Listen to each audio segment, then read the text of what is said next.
কেতিয়া কৈ যাম যে ভাল ল্যান্ড প্লট এটা আমাক চাই দিব লাগে যাতে আমি এসেম্বলি ইলেকশনৰ আগতে হাইলাকান্দি মেডিকেলৰ ফাউণ্ডেশ্যন কৰিব পাৰোঁ।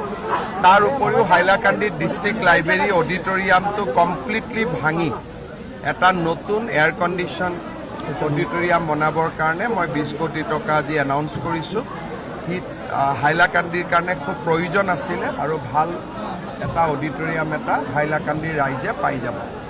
তাৰ উপৰিও আমাৰ হাইলাকান্দি সাৰ্কিট হাউচটো নতুনকৈ বনোৱাৰ কাৰণে চেংচন হৈছে। উইদিন 10 ডেজ আমাৰ কাম আৰম্ভ হৈ যাব। গতিকে যিখিনি আমি ইলেকশ্যনৰ সময়ত হাইলাকান্দিৰ ডেভেলপমেণ্টৰ কাৰণে কৈছিলোঁ মই আজি আহিছোঁ, গোটেইখিনি আৰু এবাৰ ৰিভিউ কৰিম আৰু যি ধৰণে কথা দিছিলোঁ সেই ধৰণে যাতে আমি কাম কৰিব পাৰোঁ তাৰ কাৰণে আমি চেষ্টা কৰিম।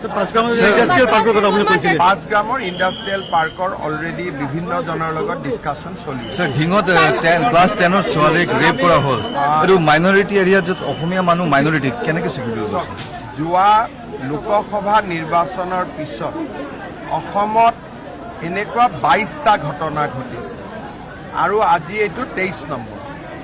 আৰু এই গোটেই ঘটনাটোবিলাকৰ লগত এটা কিছুমান বিশেষ মানুহ জড়িত হৈ থাকে আৰু লোকসভা ইলেকশ্যনৰ পিছত তেওঁলোকে বহুত এনকাৰেজমেণ্টো পাই আছে, এটাৰ পিছত এটা ঘটনা কৰি আছে। আমি টাফ একশ্যন ল'ম। এতিয়া মই ডিজিপিক পঠাইছোঁ ঢিঙলৈকে। Will take toughest possible action.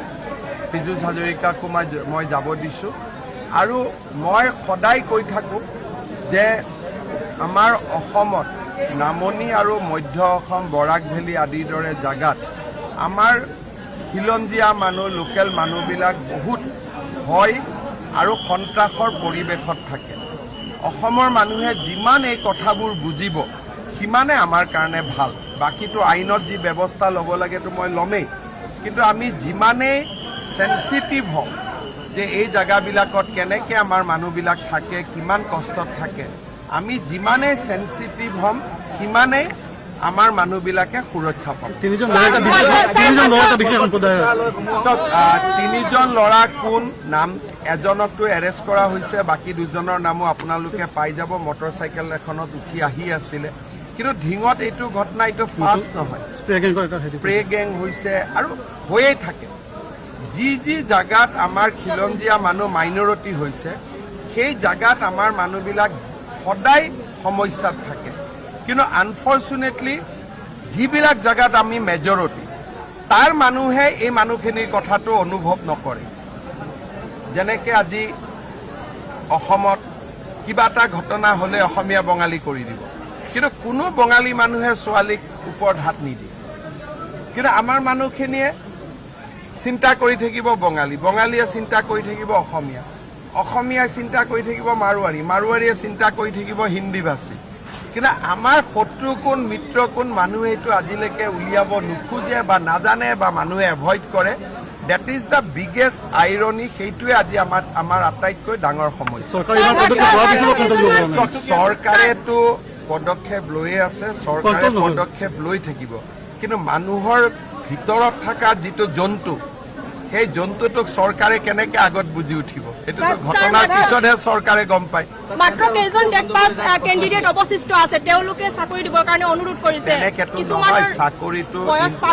চাকৰিটো থ্ৰু ইণ্টাৰভিউ হ'ব আৰু ধুনীয়াকৈ হ'ব নহয়। 2017ত আপুনি সকলোকে চাকৰি দিছিলে ডেটপাছত, যি দিলোঁ সেইটো দিন হৈ গ'ল। এতিয়াতো চাকৰি অন মেৰিটত হ'ব।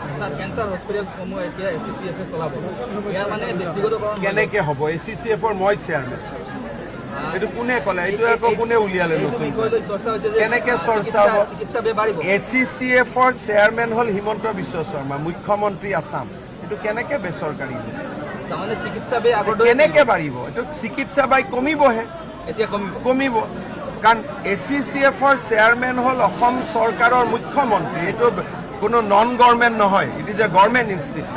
তিনিচুকীয়াৰ ইনচিডেণ্টটো তিনিচুকীয়াত যিয়ে যাৰ লগত মাৰপিট কৰিছে পুলিচে অলৰেডি এৰেষ্ট কৰিছে। মাৰ্ঘেৰিটাতো পুলিচে এৰেষ্ট কৰিছে।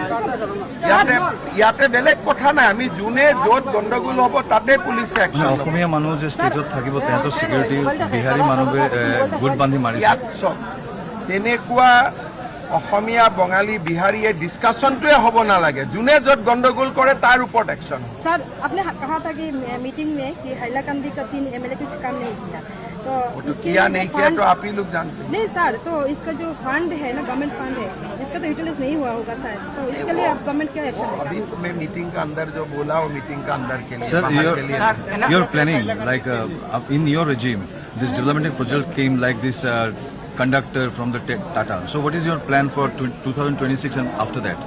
That we'll discuss. Sir NRC যিবিলাকৰ নাম এতিয়া উঠা নাই এনআৰচিৰ নাম নুঠাবিলাকক মই কেনেকে উঠাম না না এইটো ৰেচন কাৰ্ড আৰু কাৰ্ড 2-4 দিনৰ ভিতৰত কিবা এটা কৰি আছো